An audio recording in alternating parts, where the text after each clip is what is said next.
Finding Winnie.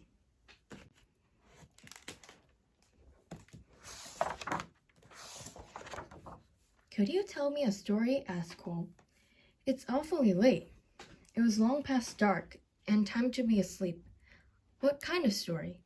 You know, a true story, one about a bear. We cuddled up close. I'll do my best, I said.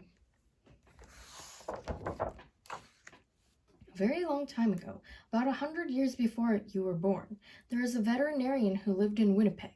His name was Harry Colburn. A vegetarian? Said Cole. Bear doesn't like vegetables. A veterinarian. It means an animal doctor. I know that, Cole said.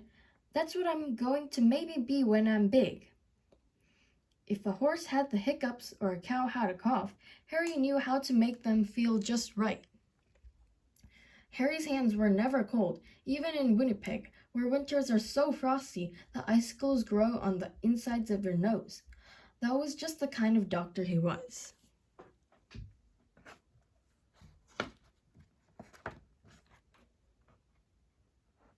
But a day came when Harry had to say goodbye to Winnipeg. There was a war far, far away, beyond the end of the country and on the other side of the ocean, and he was going to help. He would be caring for the soldiers' horses. Harry rode east on a train full of other soldiers. He leaned his head against the window, watching the land scroll by, wondering what it would be like to be so far from home. The train rolled right through dinner and over the sunset, and around 10 o'clock and into a nap, and out the next day until it stopped at a place called a White River. Harry decided to stretch his legs. On the train platform was a man on a bench with a baby. A baby? Said Cole, annoyed.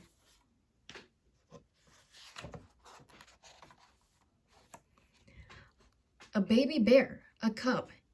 Harry stopped. It's not every day that you see a bear at a train station.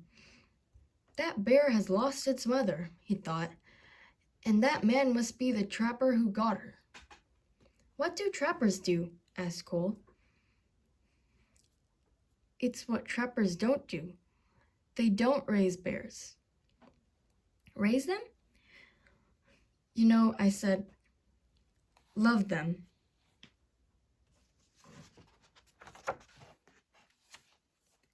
Harry thought for a long time. Then he said to himself, there is something special about that bear. He felt inside his pocket and said, I shouldn't. He paced back and forth and said, I can't.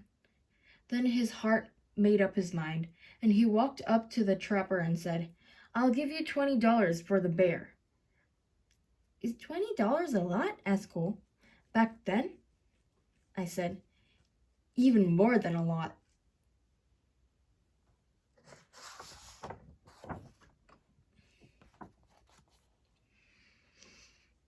Captain Colburn, said the colonel on the train, as the little bear sniffed at his knees. We are on a journey of thousands of miles, heading into the thick of a battle, and you propose to bring this most dangerous creature? Bear stood straight up on her hind legs as if to salute the colonel. The colonel stopped speaking at once, and then, in a quite different voice, he said, Oh, hello. The men of Harry's regiment squeezed by to have a look. I've decided to name her Winnipeg, said Harry. So we'll never be far from home. Winnie, for sure.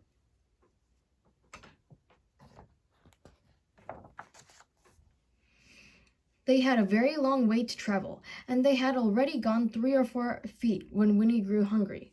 What do bears eat? The men wondered. What don't they eat? Said Harry. Vegetables, Cole reminded me. Winnie ate vegetables, I said. She ate everything, except onions. They brought her carrots and potatoes, and apples and tomatoes, and eggs and beans and bread, and a tin of fish, and some slop in a dish. But Winnie was still hungry. How about dessert? Said Harry, holding up a bottle of condensed milk. Taking the treat in her paws, Winnie lay on her back and hummed a happy song as she drank. The man roared. Harry and Winnie gathered with soldiers from all over Canada in the green fields of Valcarter. The whole city of tents had sprung up there. One was a hospital for horses, where Harry went to work.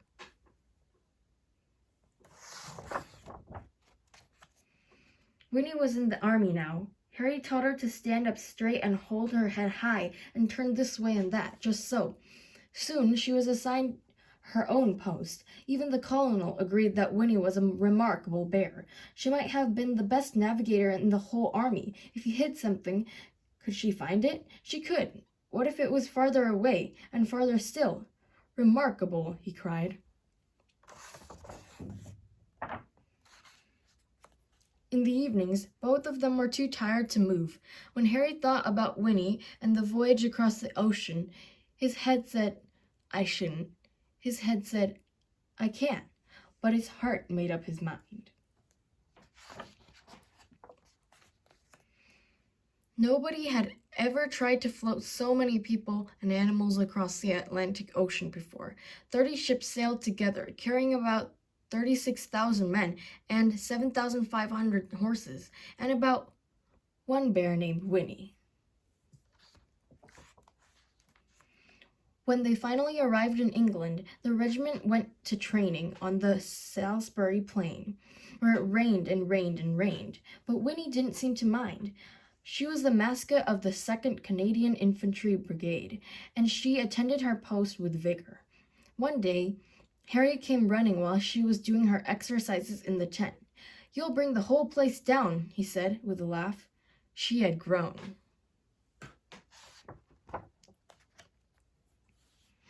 It was winter when the order came. The time had come to fight. Winnie posed proudly with the men for pictures to send home to their families. Harry thought for a long time. His head argued one way and then the other. But his heart made up his mind. He went to Winnie and said in a serious way, There's somewhere we need to go. Winnie brushed the mud off her nose and muzzled in close. Harry drove all the way to the big city.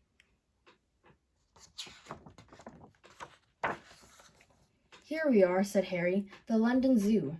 Harry took a deep breath. Winnie, this is going to be your home for a while, he said. She tilted her head.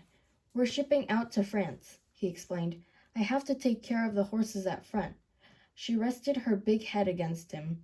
I know you want to come, but it's not safe. Winnie's head bowed. Harry's hands were warm as sunshine, as usual. There is something you must always remember, Harry said. It's the most important thing, really. Even if we're apart, I'll always love you. You'll always be my bear.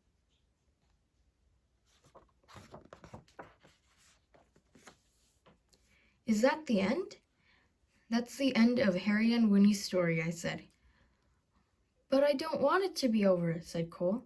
Sometimes, I said, you have to let one story end so the next one can begin. How do you know when that will happen? You don't, I said, which is why you should always carry on.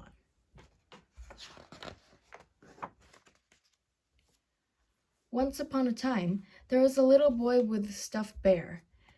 He'd had his bear ever since he was a baby, but somehow the boy had never found the right name for him.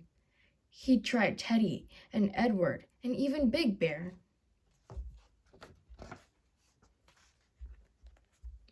One day, the boy went to visit the London Zoo with his father, and there was a bear, a real bear, on the terraces there right away, the boy thought.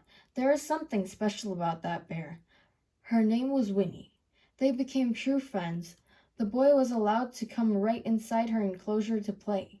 Once the boy had found Winnie, he knew just what to call his stuffed bear. He named it Winnie the Pooh, and the boy was called Cole, said Cole.